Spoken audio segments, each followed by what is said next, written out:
Malola malia ho e ki mulelei ai tonga hono kotoa. Whiwhia ke utari talelei ki mautol ki homo uni o ngongo mo le te o kai uma Afrika television e tonga ki he hauani. Wakai koe ki ngai ulu i o ngongo. Hu whine a whio ki Tupou wono ai whale ako wha teknikale ai kolisko Tupou. I kuna e whine mui na ane whafafonga i a whisi ai whi ai whilimis hoi hoi fua i Pasifiki. Pea ngā une potunga i takna mata ke whalelei i e ngahi mātanga i loa i tongani. O kau ki ai whalele e tū anga mātanga o i hake anga o e peli tasimani. E te iai pe me ngahi tala noa ki ana yangi, whatahami wakai ke whamumitaami he mala e o i sipoti, ka uma awha ke whamatala e a kakoi wakai lewa eni ki he whai ki. Nai ha e lea e na awhiwhio ki Tupou wono mo kuini na nasipau ai katoa ngai, o i tau te awana noa ai kolisko Tupou i he tokonaki o i wike ko osi. Na te mea hen e Plinis Kalauni te poutoa ulu kālala mo Princess Kalauni sinai takala. Nei kamata ake o wau ake malangai oi aho, ai na tataki pehe Palestine sa spesiliana tau ataina atonga whewhekau toke tā te vita koloa ia havea.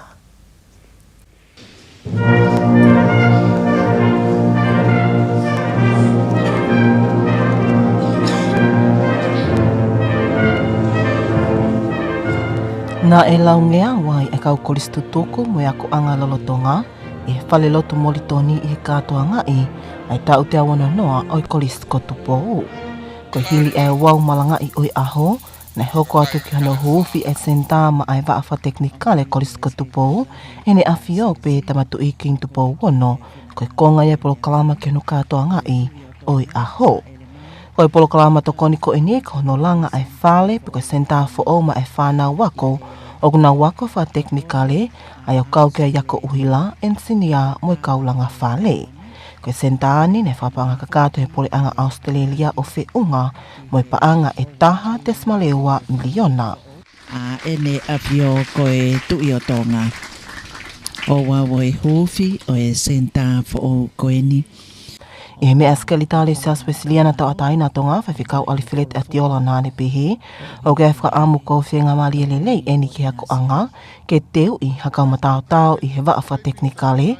Ke mau ha whānau wako e malawa ke tokonia e whanua. I ngai sektoa wha teknikale o i kai ngatape i ngahi ngawe anga i tongani. Ka ako kawa ki ai motu apure anga. Koe makehe anga sentā ko e ni ka uhina e langa pe whānau wako kolisko Tupou. I he waalanga ai kolisi. O tongani nei mea petala whikau lahe Australia ki tongani, His Excellency Brad Batley. E hoko e ni koe whainga maali e lelei ki he kau whai ako, ki te whaingo fuangi ano ako i whanau i lelei, ai mea ngāwe o kunau mao. Nane toi mea peheo ki tuku pāe pole anga Australia ke whakaivia, ai sektoa ako i tongani. Koe kātoa ngani nei mea no pele maafu, pale e miano pele whawhanua, mai ho eiki me mipa kapneti, kau takwa diplometi ka mitu apure anga mo i kau whakawhi toko lahi. Pea ko kakato ai whi au hi whilimisi e kau whine mui hoi hoi fua ko ia me ngai whanua i Pasifiki, ai ane whawhunga iai e tongani e he mishilala siausi ana tau mo e pe au. Na i kunai e he whawhunga ofisi ai Lava Samuels ai tuuki mua i he whi au hi ane hoko ai ko e Miss Pacific Islands ki he tau wanoa waono wanoa whitu. Na hoka Miss Tonga koe whika wha whakatoa i he whiau hini. Popua aha mo e whaikiki.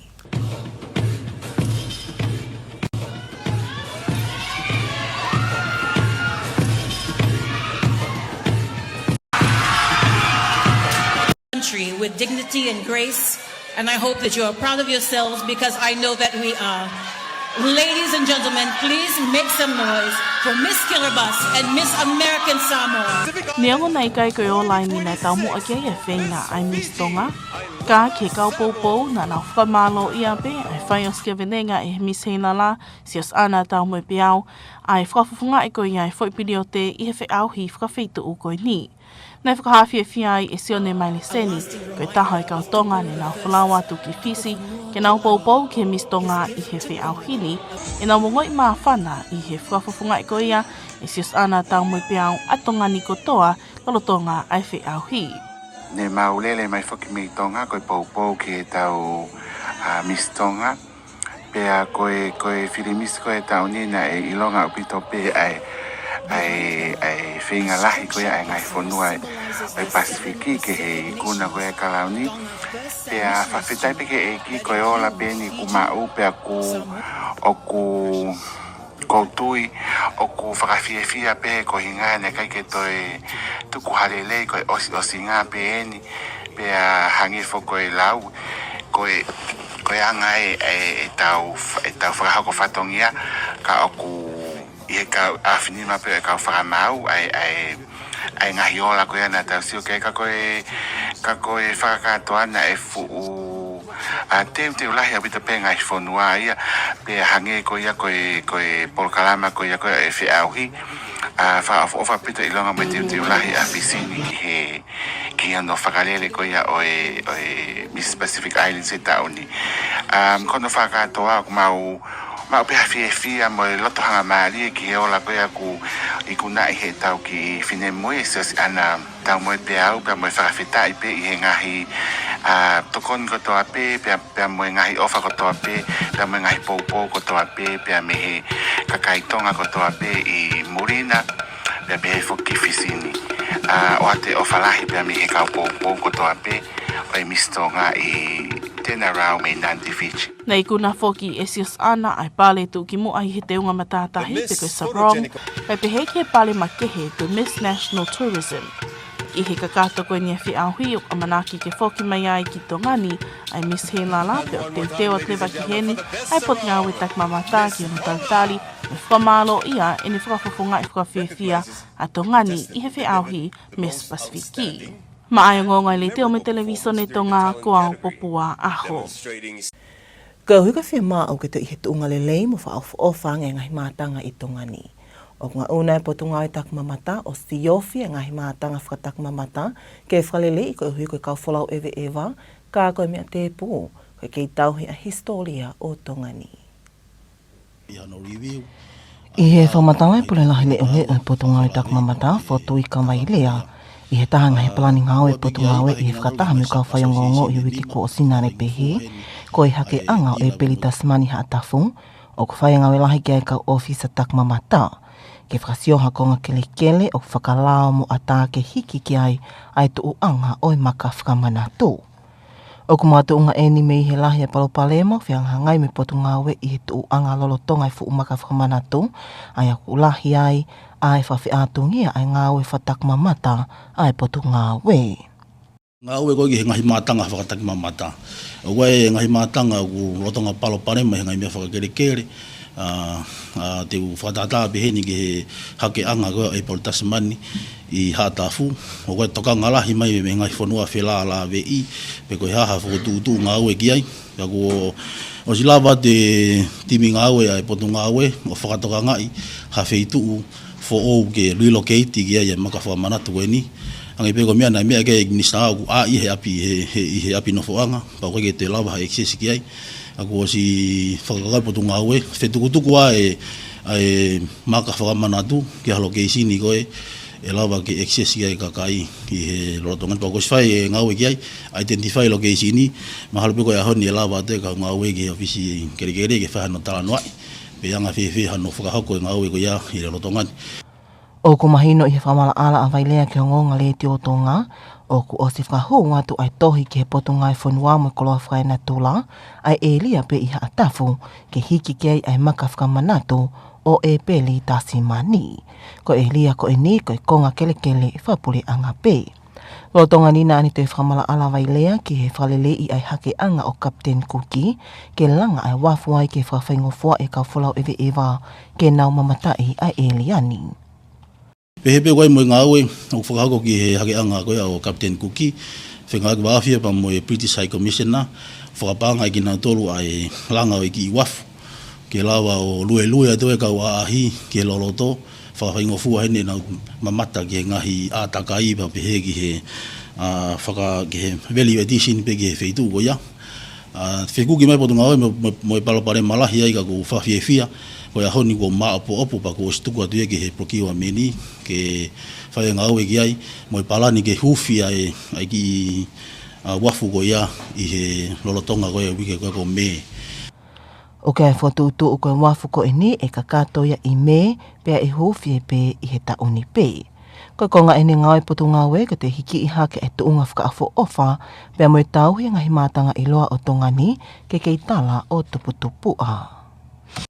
Pea o ku te watu eni ai kāinga se aina I Tongani ki ana whailongai o e tau fo o se aina pe Chinese New Year's. O whailongai eni I he tauni I he ahota fitu o February ai koe tau fo o se aina.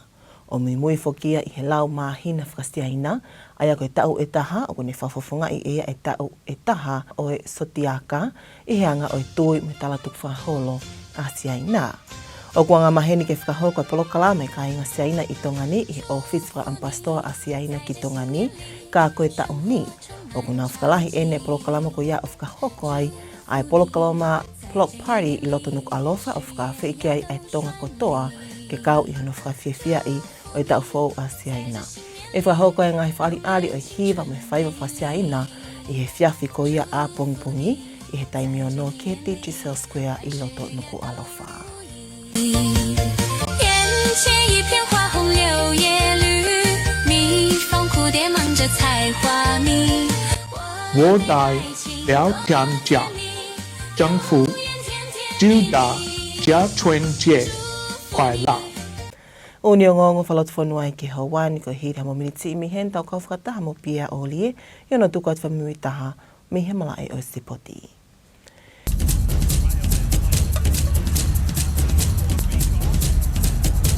Malomo tau ki whilonga ki koe whakaingia malai o Sipoti.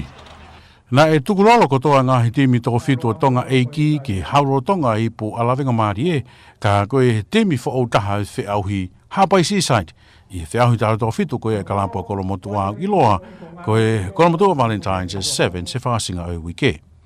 Ko hire nena tāpepa mo e hātei ho Spartan se whainolo, o I kōnei Seaside ake kai koe wahiwa ki tā wha, I maraka puru hala no mo I pāre paanga ni mawhe.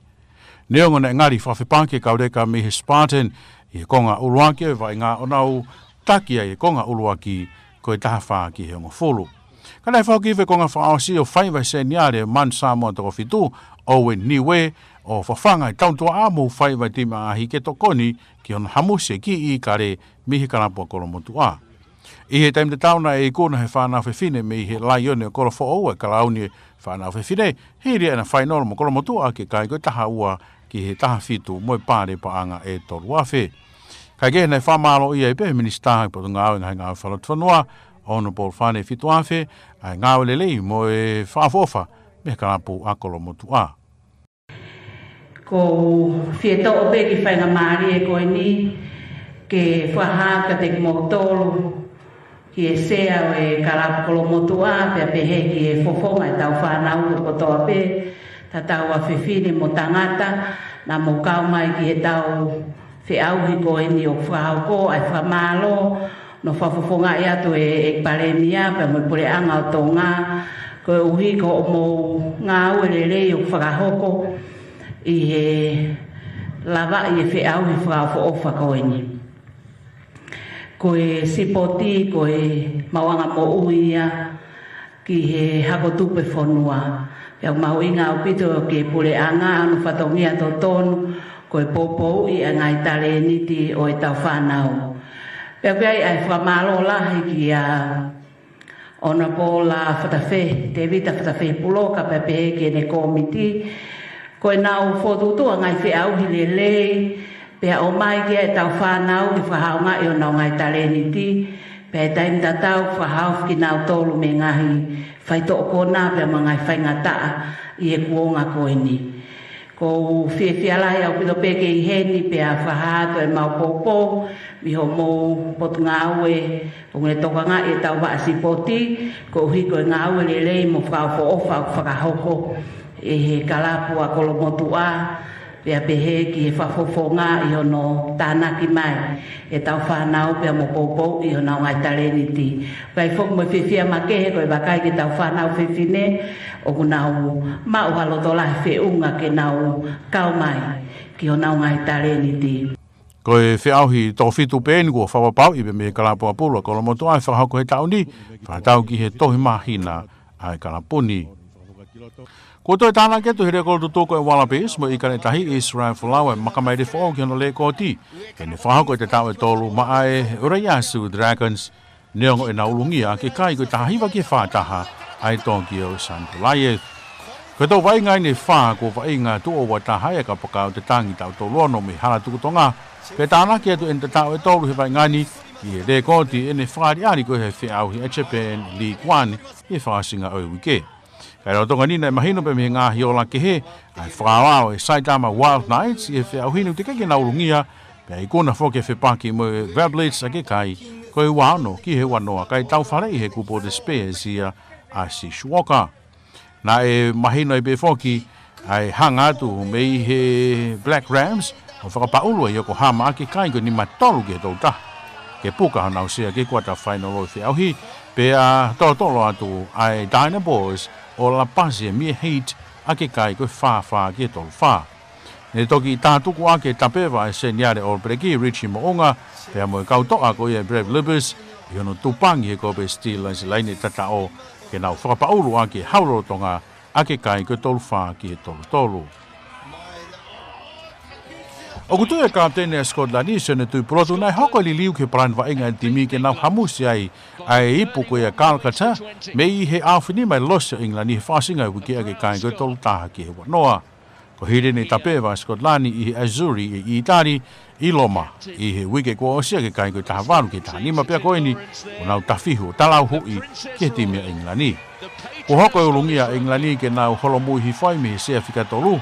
Se afika fa ka no fo pe Scotland se afika hiva ai foki ko fisi o ki se afika va lo fra ko ko mama ni i dem tau ko fie fa ya ko kreke de ausent yo la va inga he ko mahino ko nga e to te ki fia hi ta unika pe foki ki he po mama ni ta fo o me fra ha he ka ni tu ploto mahino pe me yo la va inga malava ano pe hati mi ke to ko hi fo mafi o nga hi timi tu ki mo ko e mama ni akapulu o to ani dai ku na ko to a ingani va inga ni ma Whamui ngo te mio kawa e mālo pe hau e tau ko o si e pā ke Murrayfield a ke kai koe tahano ke taha nima.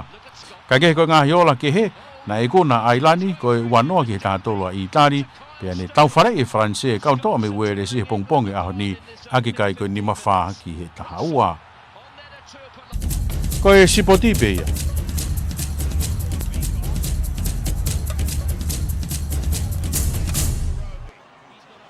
Pia oli e me whamumi taha me he malai o sipoti, te tawa kaile e heni ke whamumi taha me he whamatala ea, toko mai me he o fisa whamatala ea ko yako vaiola vai Nikolo, pia me wha motu. Malela mali hau eiki mo e lele ai tonga kotoa. Tai lele ki moto ki ta whamatala ea ke whewhini pa me kai tala no alalahi ko ia o e whamatala ea, ai a ko i hau hoko atu ai alamalia i a tau mai vai whunua, pa mo i maha whanangi ko ia ai ea tai me aho. Ka koe ao tāmaki uha koe neo keito ka koe i tere ki tonga pa mo tere ki toki lau. E hoko atu pe ne ue sia ngai po tahi koe ni ke whatonga i he tau whunonga atu koe ia e ka mataanga o e wikeni. Te tau toku wakai ke whai i ki ange a mui ange. Koe i misi satellite eni a lawa ki tau mamata lelei ki he ao tāmaki uha e ne toka koe ia i he po tahi koe ne whatonga tere ki tonga pa mo tere ki toki lau. Ai au ne o mai hako pe whoki kia uha lahi pa mo mana ki ngai po tahi koe ni i he ahoni pa mo tau whai whanonga atu i ka mataanga au wikeni. E tau wakai koe ke toa ngau tau ngai whai whanua mahe no pe na e alomali e pe tau whai whanonga mai koe i he ahoni i he kotoa pe koe ngai whai whanua koe me i toke lau o a o mai ki Tongatapu ni pia mo ewa. E tau wakai koe ki he ngai whatokanga o kei whai hono tupu atu i he whiawhini koe whatokanga hako kei maa e whale i ke ngai wakatau taiki ke toi tokanga ange i he whewhulau aki ko ia i tahi o tau te whito ni ke he potahi ko ia o tere ki tonga. Pea mo tere ki toke lau, koe uhi koe mālohi ko ia ai hawiri o a o ki he hako. Ka e tau wakai ko ia ke aho e ni maka hoko mai hi Pasifiki o no Moimoi i ai alo tāmaki uha koe ni o knofo holo i whātonga. O hoka te newe sia tere ki tonga pe mo tere ki toke lau o a o ki he pule lulu. Pea e whanonga whakatonga hake ia o a o mai ki Tongatapu ni whawhawhua ki he whawhtoa pule lulu. Pea ki he whaai te mo i toko naki e a watu ia ki he otu haapai pe he whoki ki wawalahi. E tau wakai koe ke he anga tu ai ea i he whiawhini o a o ki a hengi o tau ngai vai whanua. O ko hoko atu pe ai alomārie, ka e ke iai pe ngai uha tu umoto ki a hengi tau te fito e ni ki vai whanua o wawau, ha pai kai maa Tongatapu pia mo ewa. Maa whana pe whai maa whana e pōni i he tirisi o te asi e wanima ki he wao no i tau mai vai whanua. Pea ko e habili o ku malu au pito ia e wawao kai maa e o tu haa pai, toko maali e au pito tahi, sa e pito tau tai. Ka koe ongo niwa o kwa ngai habili me hake mo i toko lau hake mai tahi e hongo fulu, ki toko maali e pe ngai po tahi koe ni ki toko lau. I Nuku'alofa ni pe mo eua, wa ngai havili pe me toke lau hihifo, mai le tai pe hongo fulu ki tānima.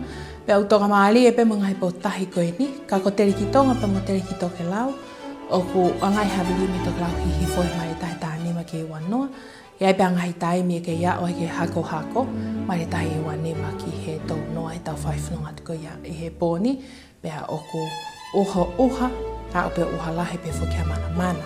I ngai po tahi koe no te riki tonga, pia mo te riki tonga, koe ke ino whai ai rano tāmaki.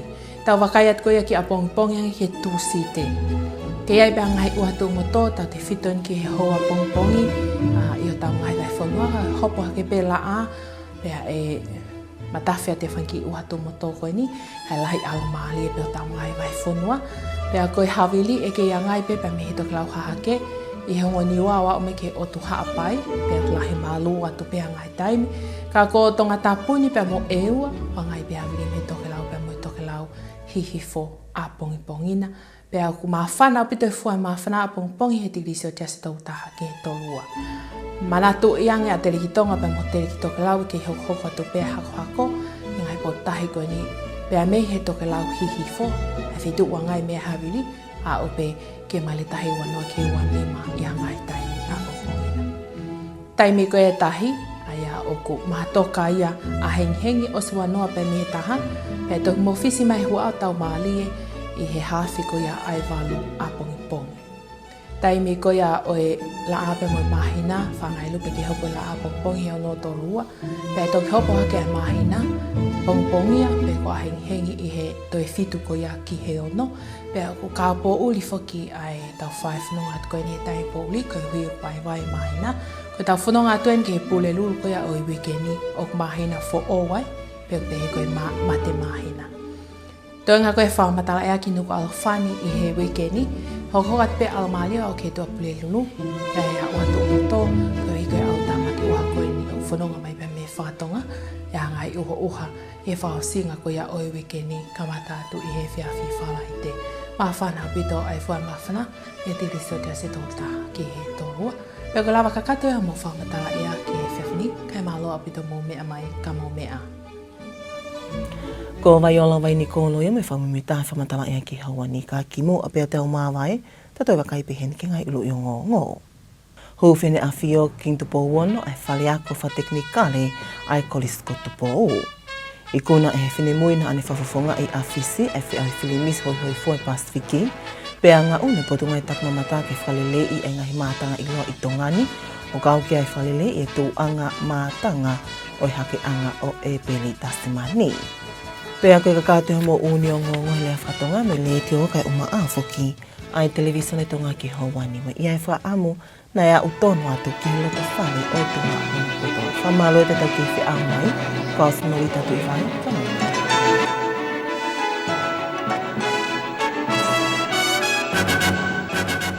Good evening and welcome to your English news package with radio and television Tonga News for tonight. Making headlines, Tupou College celebrates 160th anniversary with His Majesty the King opening a new technical education centre to mark the occasion. Miss Tonga Siasana Tamoipiao places third runner-up in the Miss Pacific Islands pageant over the weekend, and the Chinese community is set to host a public celebration to bring in the Chinese New Year. We'll have these and more stories coming up later on in this bulletin, as well as the latest in sports and the weather update to wrap up this hour's news package. Now for the news in detail, I am Popua Aho. Tupou College celebrated a significant milestone last week, their 160th anniversary. The event was attended by Their Majesties King Tupou VI and Queen Anaspa'u, as well as Their Royal Highnesses Crown Prince Tupou To'a and Crown Princess Sidney Takala. Hundreds of ex-students, students and their families and members of the Free Wesleyan Church gathered at the Molten Chapel at Tupou College to mark this special occasion with a church service led by the Free Wesleyan Church President, Reverend Dr. David Takoloa Ia Havea.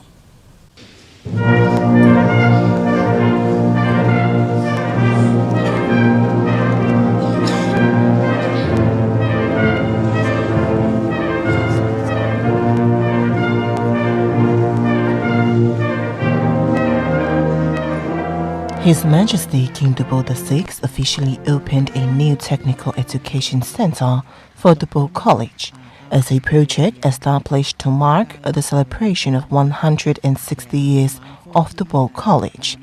This development project involved the construction of a new building or center for students studying technical subjects, including electrical studies, engineering and carpentry construction.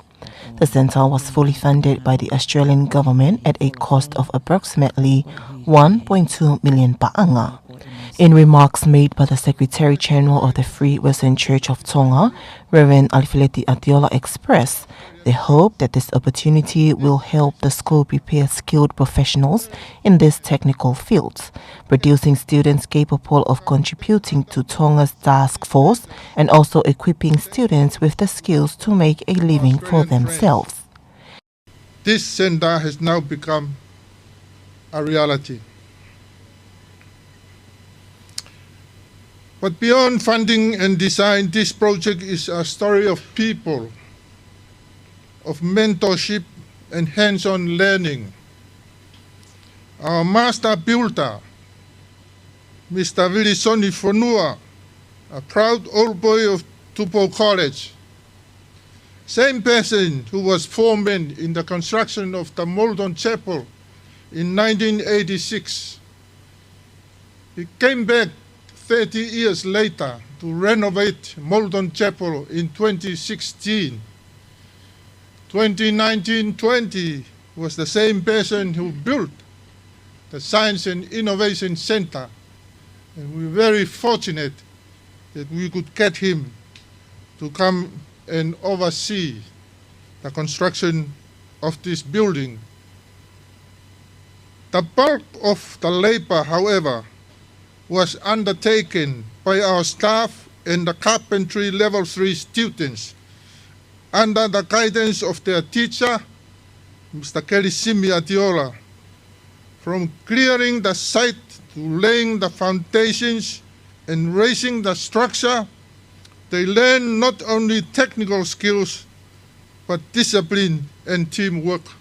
Meanwhile, the Australian High Commissioner to Tonga, His Excellency Bragg Batley, said the Technical Education Centre now provides a valuable opportunity for both teachers and students to be able to carry out lessons using improved equipment and facilities. Today is quite remarkable. Tonga and Australia share one of the oldest continuous education partnerships in the Pacific. Grounded in faith and a shared understanding that development, prosperity and opportunity only come with a commitment to education, institutions, systems and outcomes. Today, as we celebrate 160 years of friendship and a commitment to quality education, how fitting that we are joined today by the current and former headmasters of Newington College who continue this remarkable legacy. From the first student visits to Newington in 1896 to a long history of Australian principles, Tupou and Newington have grown together, side by side, for 160 years. More recently, this partnership reached a new milestone as Tupou College became the first school in Tonga to offer the New South Wales Higher School Certificate, opening a unique education pathway between our two countries, as Dr. Mulford explained.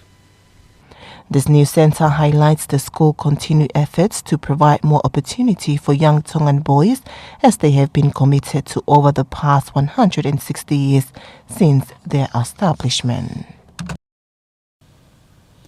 The Miss Pacific Islands pageant, featuring contestants from 7 Pacific nations, including Tonga, wrapped up over the weekend, crowning Miss Fiji, Ilava Samuels, as the new Miss Pacific Islands 2026-2027, with Miss Tonga, Nuku'alofa, placing 3rd runner-up.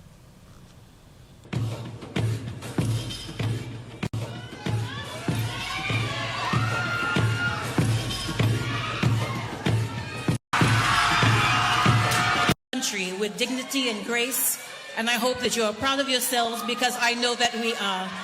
Ladies and gentlemen, please make some noise for Miss Kiribati and Miss American Samoa. Niango nai kai koe o lai ni nai tau mo ake e whenga ai Miss Tonga. Ka ke kau poupou na nau whamalo ia pe ai whai o. Although this was not the result Miss Tonga and her supporters had hoped for, her supporters expressed gratitude for the outstanding way Taumabiao represented Tonga on this regional stage. Sione Maliseni, one of a number of Tongans who travelled to Fiji to support Miss Tonga at the Miss Pacific Islands pageant, shared his pride and appreciation for how our Miss Heilala represented the country, saying the overall result may not be the most desirable outcome, but the supporters are still proud of our representative and the way she displayed our culture and national pride on such an important platform as the Miss Pacific Islands pageant. Miss Tonga also won the award for Best Sarong, as well as the special award for Miss National Tourism. Now that the competition has concluded, Taumabiao is expected to return to Tonga later today, and the Ministry of Tourism is preparing to officially welcome her and acknowledge her proud representation of Tonga at the Miss Pacific Islands pageant. The Ministry of Tourism is taking action to significantly improve some well-known historic sites in Tonga that have been facing legality issues regarding access to these sites. Senolita Tuivai tells you more. Due to the need to maintain tourist attraction in Tonga at a better and more attractive standard, the Ministry of Tourism is inspecting tourism sites for improvements to benefit visitors and help better preserve these historic sites. During a press conference last week, the acting CEO of the Ministry of Tourism, Fotuika Vailia, said that the ministry is considering a relocation of commemorative monument that marks the landing site of Dutch explorer Abel Tasman in 1643. The site is recognized as the first encounter between Europeans and Tongans. At the moment, the ministry are in the process of identifying a suitable piece of land that is legal, approved and available to relocate the monument. Bailia says the issue with this site is the access to the public, as the area that the site is located is believed to be private property and has caused a few issues for tourists and locals in the area over the past several years. The acting CEO also explained that similar steps are being taken to address issues with Captain Cook landing site on the opposite side of the island in Hahake, not only to add value to the attraction of the site, but to make the area more accessible for tourists. These works are currently underway, with the ministry hoping to celebrate its completion later this year. And the Chinese community in Tonga is preparing to celebrate the Chinese New Year, which falls this year on February 17th. It marks the beginning of a new year based on the lunar calendar, which follows the cycles of the moon. Each year is connected to one of 12 animals in the Chinese zodiac, with this year being the year of the horse. Traditionally, the Chinese embassy in Tonga hosts a celebration for the Chinese community, but this year they are expanding the program and inviting the public to a Chinese New Year block party in downtown Nuku'alofa, inviting the Chinese community and all Tongans to join in celebrating the Chinese New Year. There will be performances of traditional Chinese songs and dances, as well as a chance to experience a traditional Chinese tea ceremony and some delicious Chinese street food, all at Digital Square on Tuesday evening.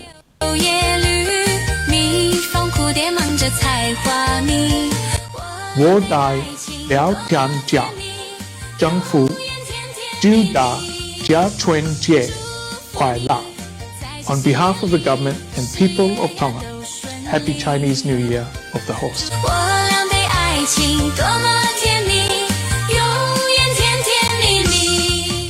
And that was the latest from the local scene with Radio and Television Tonga News for tonight. Up next, we'll join Pia Oli for the latest in sports.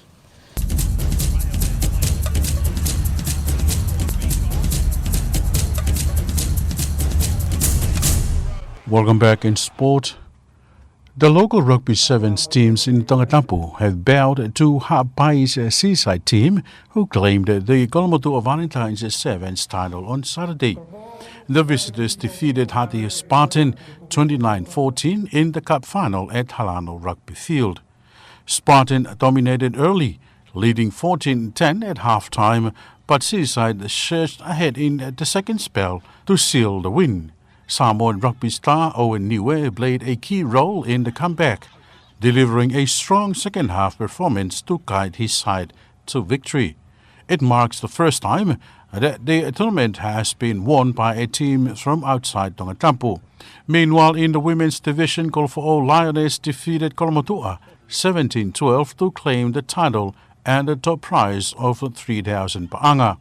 Following the finals, Minister of Internal Affairs Honourable Fani Fituafe acknowledged the organisers for hosting a successful tournament that showcased the local talent.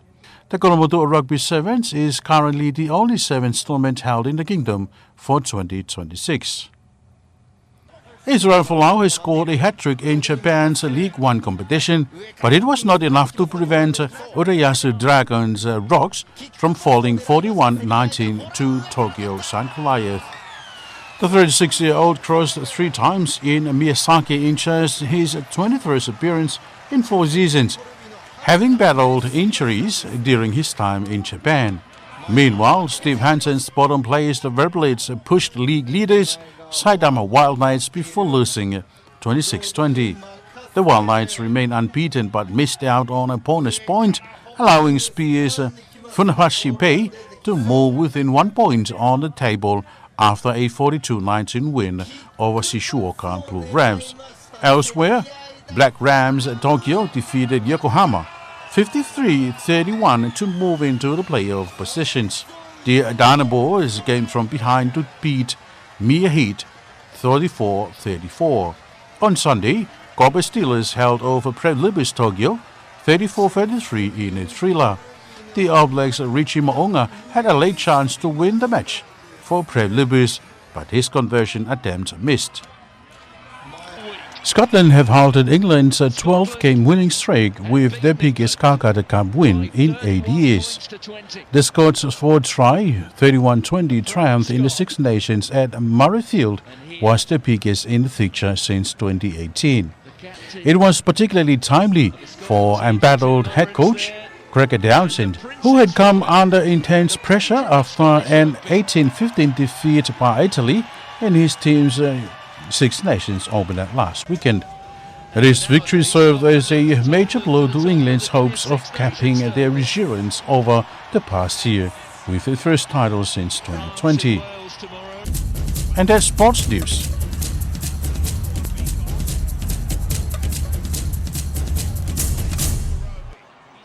That wraps up this summer's news package with radio and television Tonga News for tonight.